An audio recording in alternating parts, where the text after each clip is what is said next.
my kind of wrestling. That's what Hiro Matsuda did. That's what my coach Vern Gagne did in Minneapolis. And that's what Ophidian's doing. We don't want the weak, we want the warriors. And that's why I support Ophidian. Yeah, I see, that's why you're in commentary and not in the ring. And here we see Mike Quackenbush, and immediately he is attacking Ophidian. He's not gonna let a second pass. Quack and driver number 3 applied, and Ophidian kicks out. He's going for broke already. He knows how important this is. So much on the line, not just pride, but the very nature of CHIKARA. If Ophidian gets the advantage in this Cibernetico, and now Ophidian trying for that Cobra clutch, but instead reversal into that backpack stunner. And Mike Quackenbush spinning savant kick. Oh, look at Mike go! He looks like he is, cover right now! No, shoulders not fully down, trying to force Ophidian to the mat. He looks like he's turned back the hands of time. He's going for number 2, he called it. Not only going for number 2, going for broke. He's able to catch Ophidian right there. Mike Quackenbush has been a step ahead of Ophidian since he jumped him early.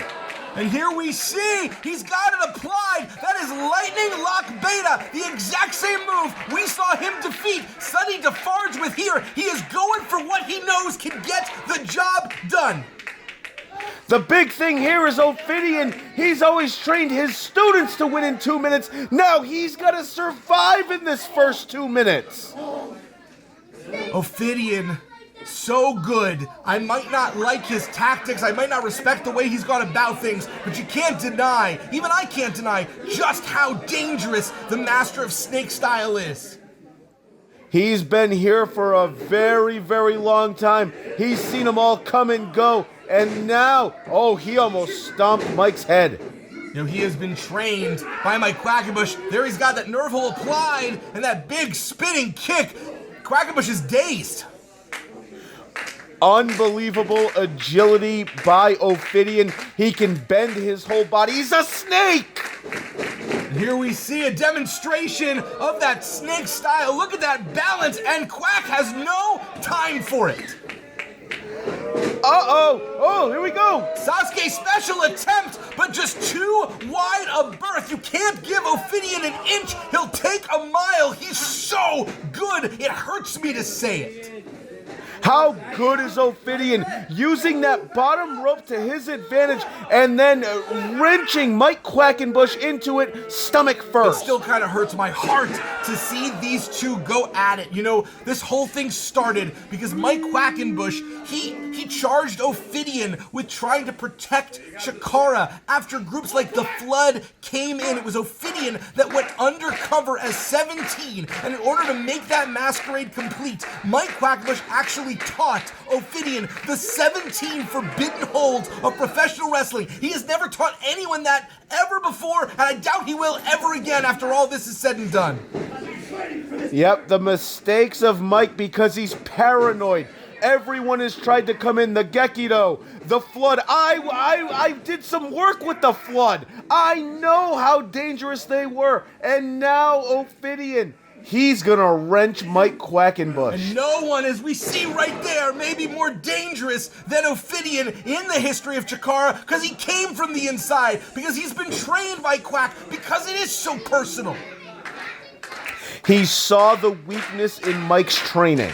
He saw the nerds. He saw these guys reading comic books, and he said, enough is enough. I want fighters. And look at him beating Mike right now. Power corrupts, and absolute power does in fact corrupt absolutely. Ophidian was given a charge, and he took it way too far. And now he has this hold applied, center of the ring. I don't know how Quack is going to get out of this, but you have to, Quack. We can't afford a Crucible Cibernetico at the Wrestle Factory. That would give the advantage to Ophidian and the Crucible, no doubt. But, I mean, it's Mike Quackenbush, so he would then train his students Crucible style, but does he know it? Underneath, trip up. Not only the Master of Snake style, but a sneaky striker is Ophidian, landing with those knees dead center to the weakened back of Quackenbush, and cover. And we know the stories of Mike Quackenbush's back. He was walking with a cane for almost a year because he could barely move. The pain was so bad, and Ophidian knows that. Sometimes I wonder at this point if it's pure passion running through the veins of Mike Quackenbush, like some kind of wrestling Frankenstein coming back to life over and over just to defend this home of his. No, he's an egomaniac. He knows Ophidian's right, but he won't accept it, and he's gonna fight until he has no breath left in his body. I think he is literally fighting for his life. I think if Quackenbush loses the battle for the Wrestle Factory, he loses anything he has left in professional wrestling, and I think you see the fight go out of him. That's why he's got to go tooth and nail right now. And what is Ophidian saying? Oh, goodness. Quack saying he's not done yet in a wild swing that is able to rake the eyes and disorienting Ophidian for a moment. Yep, Mike Quackenbush getting desperate, going after the eyes now. Both of these two, they're so good, but hatred can make you sloppy, and I think we're seeing it in both of them. They're both falling prey to something far more than professional disagreement or athletic competition. But that abdomen of Mike Quackenbush, after that first bottom rope shot about 5-6 minutes ago, Mike Quackenbush is not the same, and Ophidian knows it. You see him chopping him down, Quack trying to shake it off. Ophidian, he is just walloping. And claiming that he is more superior than anything else to come out of the Wrestle Factory. But that's the thing, Ophidian still did come out of the Wrestle Factory. However good Ophidian is, he's a product of our system. He is a student of Quack, and now he's been caught. He got caught by Mike, but Mike couldn't do anything. That abdomen, the abdomen muscles there, he's taking a lot, but look at Mike fighting up. Too much on the line to give up to pain or pressure, but Ophidian able to reverse it. There we see, trying for, I almost thought it was a backslide, but instead, gory stretch. And he is ripping at those shoulder muscles. And look at the torque, the strength of Ophidian.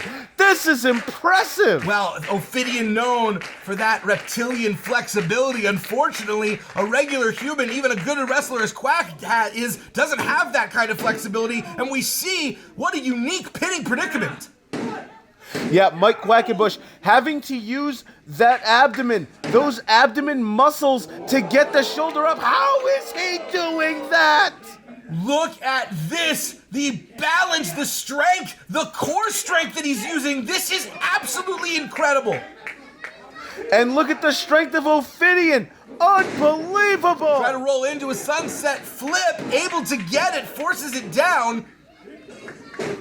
Only two, and now Quackenbush, he's got that extra speed and takes him right down. Code red, arms were clasped, Ophidian still able to get out, and he's going for the Quacken driver.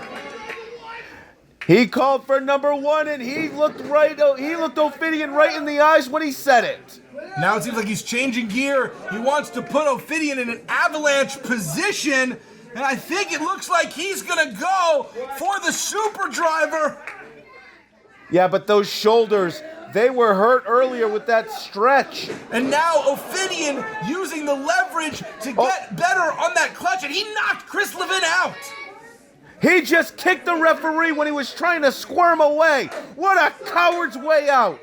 And now, this is illegal. Ophidian using the extra leverage on the ropes. He can't keep the hold on this long, but he's got no referee to call him on it. He's taking advantage of every second.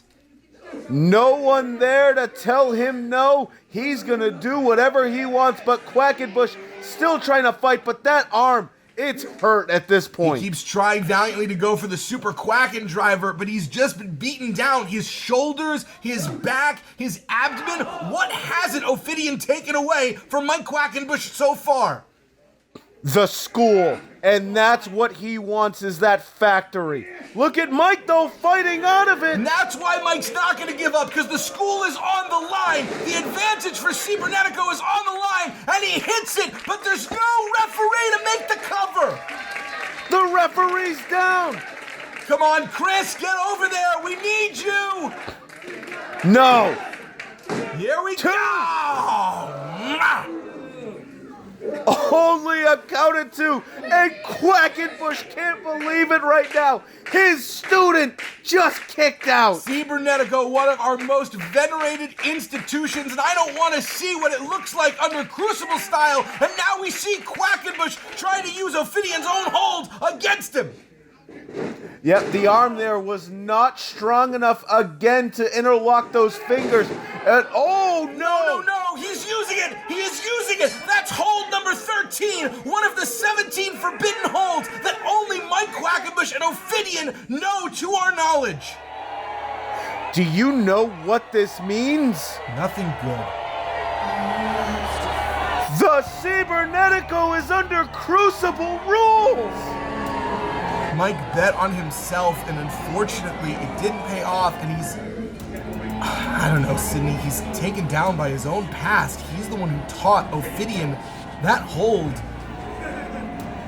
And Mike, he's hurt. You look at him, they're rushing him out to the back already to get the doc over there. It's a forbidden hold for a reason. It does terrible damage. No one should use it, and yet here, Ophidian taking the knowledge he was taught to try and protect CHIKARA and turning it against us, Sydney. I have to believe you see that this is for the fate and the sake of CHIKARA, and no matter what your bluster, you want this company to continue. But I want it to continue correctly with men. And that's what Ophidian's breeding with these Crucibles. We've seen Mikowski, we've seen Gavantes, this is the right way, and he just proved it. No, Cibernetico will be the real test, and it might be the biggest test CHIKARA has faced, because now we're fighting in our home, but we're not fighting by our rules. And Ophidian now trying to banish a crowd.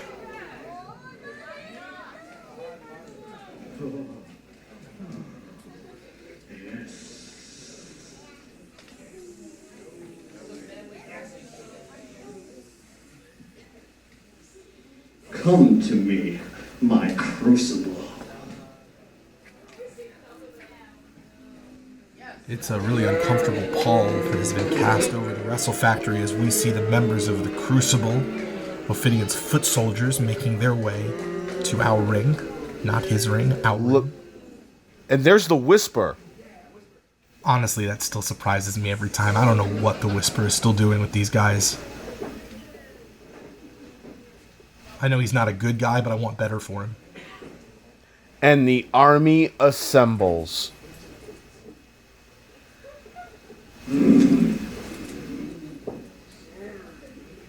Everything that I've done for all of you.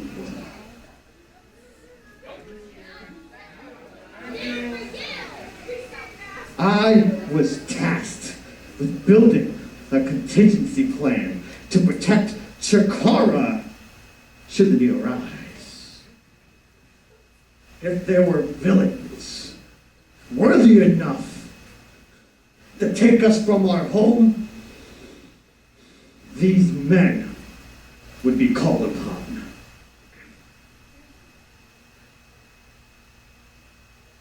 Right now, that villain is Mike Quackenbush.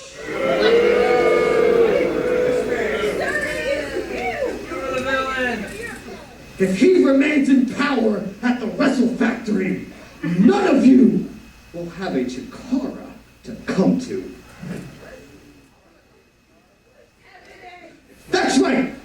You. Someday, you would love to be in this ring, wouldn't you? Yeah, right? If Mike Quackenbush remains in power, there will be no CHIKARA for you to step foot in. But with my Crucible, there will be. And tonight, I dethroned Mike Quackenbush.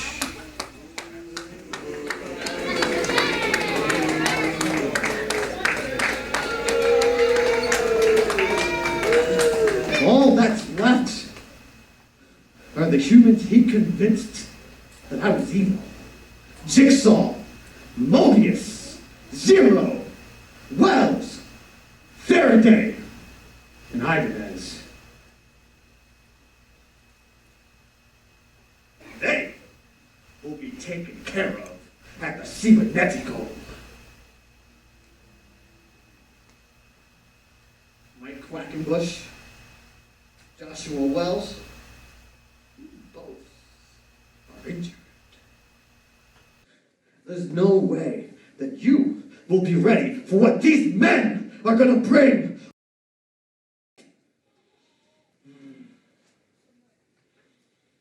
But I implore you to try and take us down. I cannot wait for the fires to consume you all. Every one of Chikara's heroes will burn. Because the fire reveals what the flesh conceals. Oh, yes. My Cibernetico team, Crucible, pay your respect.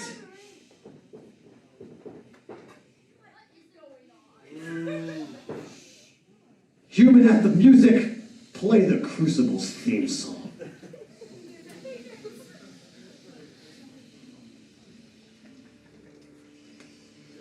March 28th. This is all mine.